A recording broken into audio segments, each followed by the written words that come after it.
So, hello everyone! It's me, Annabel Ausa. Tara, luto tayo.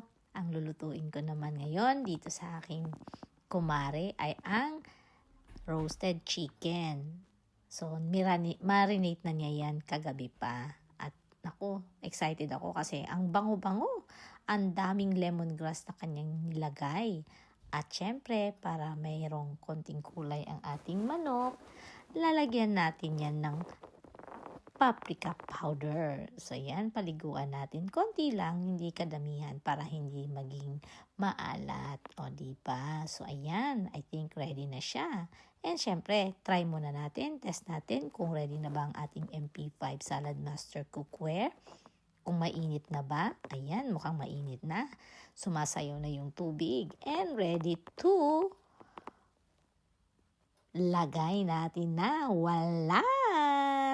Ayan, nandyan na siya sa loob. And takpan natin. Pagkatapos, syempre, kailangan nating i-timer. So, ang ating timer dito, guys, nasa 230 yung warm niya, temperature. And na-timer natin siya ng 25 minutes.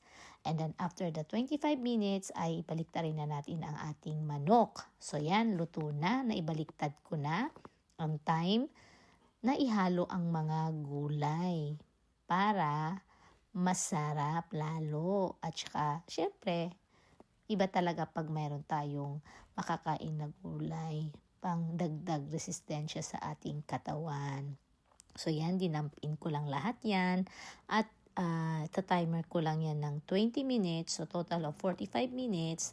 And then, the rest po ng resting is 5 minutes. So, total of cooking this roasted chicken ay 50 minutes lang. So, ayan na, diba? Napakasimple lang. At ita-timer mo lang siya. Then, yan na. Tapos na ang 45 minutes. And, ayan.